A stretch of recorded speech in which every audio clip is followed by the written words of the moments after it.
Welcome back to my channel guys.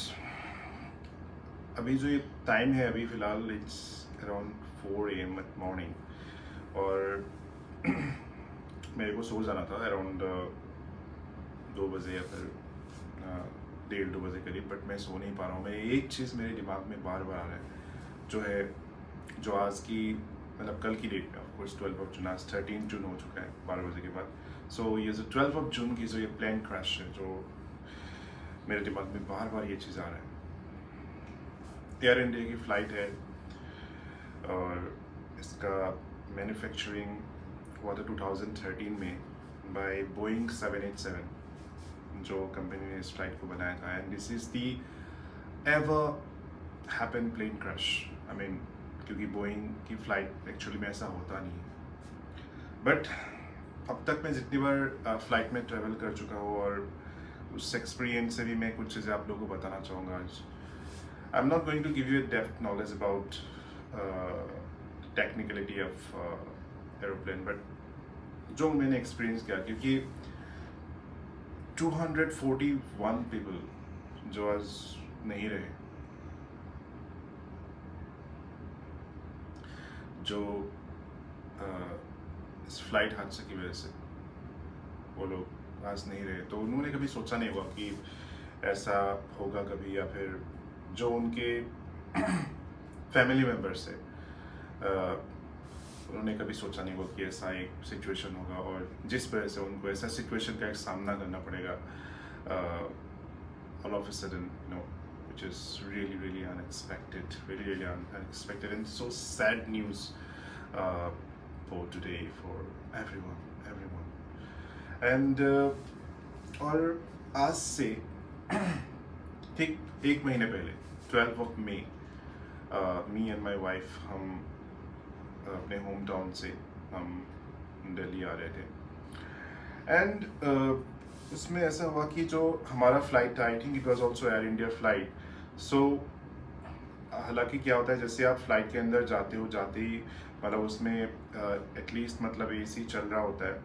I mean you don't feel hot and something, but जब मैं flight के अंदर गया और इवन फ्लाइट टेक ऑफ कर लिया होगा, आई थिंक क्या टेक ऑफ कर लिया होगा, टेक ऑफ से पहले उसमें एसी नहीं काम कर रहा था। और मैंने जैसे एयर होस्टेस को बुलाया और उनको बोला कि प्लीज़ ऑन कर दीजिए, उन्होंने बोला कि नहीं, फ्लाइट जब टेक ऑफ होगा उसके बाद अपने आप चल पड़ेगा, आप you don't have to worry about it. मैंने चला कि ठीक है, but this was not actually happen in earlier. जब मैं पहले फ्लाइट में ट्रेवल कर चुका उसमें कभी ऐसा नहीं हुआ। जैसे आप अपने सीट पे बोर्ड करते हो उससे पहले ही आई मीन सब कुछ प्रॉपर, एसी इज वर्किंग, सब कुछ काम कर रहा होता है, there is no problem with it. But all of a sudden मतलब उस फ्लाइट में पहली बार मुझे ऐसे बोला कि नहीं, फ्लाइट जब टेक ऑफ होगा उसके बाद ही उसका एसी चलेगा।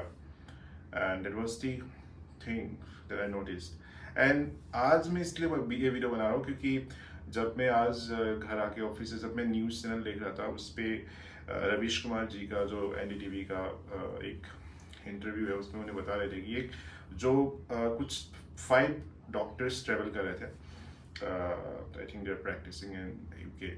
सो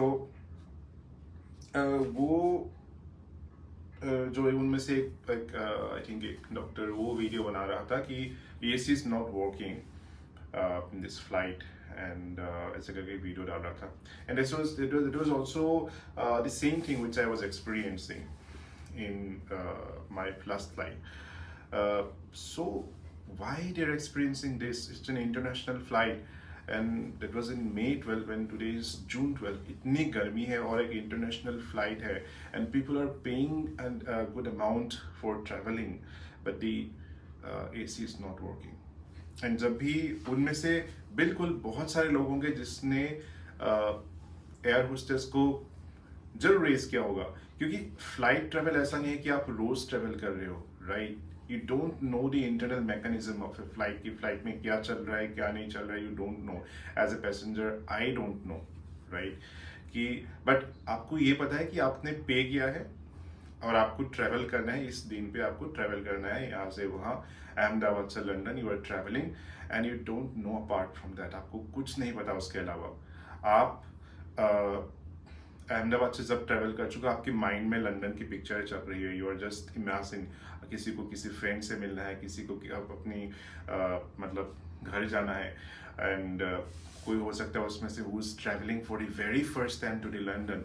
सो these are the picture. I think flight एक ऐसी चीज़ है, पहले आपका मन है, जो मन आप यहाँ पे रह के जब भी आप कुछ सोचते हो तुरंत पहुंच जाता है अपना मन.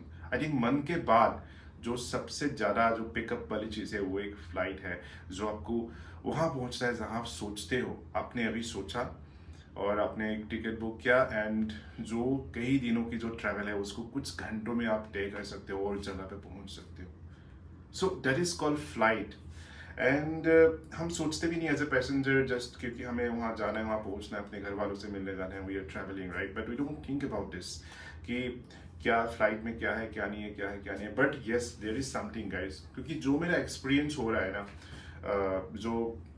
इस फ्लाइट हादसे के बाद, तो मुझे लग रहा है क्योंकि जब भी कोई सिस्टम में कुछ ना कुछ चेंजेस आता है ना, तो उस सिस्टम में जितने लोग हैं, it may be like air hostess हो, it may be like a pilot हो, it may be like the जो टॉप लेवल पे जो बंदे बैठे हुए, उन सब लोगों को उस चीज़ को फॉलो करना पड़ता है कि we are just doing this, doing that adjustment, we are not on this, we are not doing this servicing.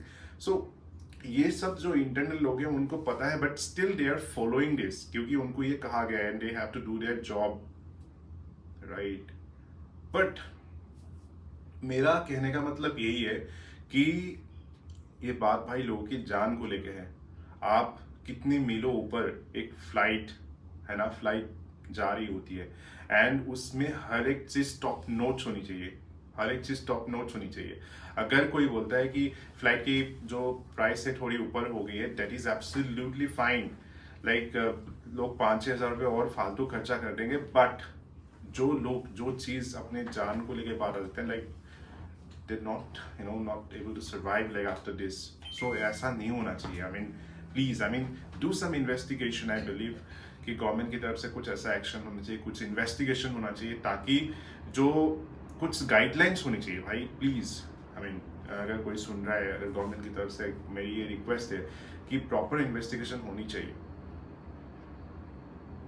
And इतनी दूर तय करने वाले, और एक रवि जी की जो एक वीडियो है उसमें, उस वीडियो में और एक जो आई थिंक एक बुजुर्ग है, I think he is around 60 above age, जो आई थिंक लंदन पहुंच चुके हैं उनके इंटरव्यू में, और वो उनको पूछ चुके हैं कि आपने, कुछ दिन पहले वो लंदन पहुंचे हैं, and due to the technical issues of that particular flight, वो सेम नंबर की फ्लाइट थी एयर इंडिया का, उसका मैं एग्जैक्ट नंबर मुझे याद नहीं है अभी, तो वो भी उसी 2 दिन पहले वो लंदन पहुंच चुके हैं, और उनका फ्लाइट एक दिन, पूरा दिन डिले हुआ है कि just because of the technical issues.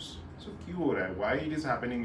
एक आप इंटरनेशनल फ्लाइट जो आपको एक लंदन पहुंचा रही है, वो फ्लाइट ये बीच में क्रैश नहीं हो रहा है, ये जस्ट टेक ऑफ करती with in 5 minutes, with in 5 minutes 241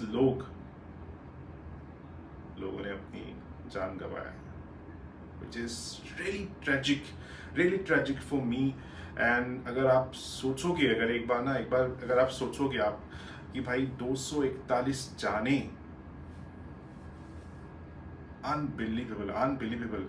like उनके जो फैमिली मेम्बर्स हैं, उनसे बच्चे होंगे और बुजुर्ग लोग होंगे, किसी को किसी की बेटी से मिलने जाना है, किसी को अपने बच्चे से मिलने जाना है, किसी को कुछ और करना है. आई मीन उनके ख्वाब, उनकी जो ज़िंदगी जो रह गई है, वो एकदम से एक चंद मिनटों में ख़त्म हो चुके हैं, चंद मिनटों में. Guys, this is the situation. I mean this is really unexpected. So इसी चीज़ से बस यही होना चाहिए. I think I am really expecting and I am requesting to the government that please take some remedial action, ताकि जो आने वाली टाइम है, आने वाली वक्त है, जो फ्लाइट जर्नी है, ये रिलायबल हो पड़े. ठीक है, लोगों के लिए सोचना ना पड़े ये सब चीज़ें, जो ये घटना हुआ इसको मुड़ के दोबारा नहीं देखना पड़े. And that is my request. And to the government, अगर कोई वीडियो देख रहा है, प्लीज़ फॉलो दिस. एंड ताकि जो आम लोगों की ज़िंदगी है, जो जैसे पहले चल रहे थे ऐसे ही चले. And that is my kind request. And That's all about the videos and nothing too much, nothing to blame anyone because everyone is mature enough. And अगर हर बंदा अपने तरीके से जो अपना काम है आई थिंक उसको अच्छे से निभा जाए, अच्छे से कर जाए, उससे बढ़िया और कुछ नहीं हो सकता। आई मीन इस सिचुएशन में अगर आपको ये पता है कि आपका जॉब ये है, अगर आप उसको टाल के अगर आप उसको बोल रहे हो कि नहीं ऐसे ही चलेगा, नहीं, अगर इंजन की सर्विसिंग होनी है, फ्लाइट की सर्विसिंग होनी है, प्रॉपर होनी तो होनी है, दैट्स फाइन। अगर आप नहीं हो पा रहे हैं then please cancel the flight, right? Refund कर दो, कोई जान से ज़रूरी कुछ भी नहीं है, जान से ज़रूरी कुछ नहीं है, पैसे कमाना नहीं है। अगर एवरीथिंग आपकी सब कुछ, आपकी जान सबसे अहमियत रखता है, ठीक है? क्योंकि बहुत सारे लोग आपके ऊपर भरोसा कर रहे हैं, ठीक है? आपसे बहुत एक्सपेक्टेशन है, ठीक है? So this is not so easy to accept guys, this is not so easy to accept. So यही था आज का videos and I'm really so so sad about this news once again, and my deep condolences to those family members, those families who lost their family members. I hope God give them grace and make them in that way that they can accept this truth. So thank you so much for watching this video guys, and stay safe.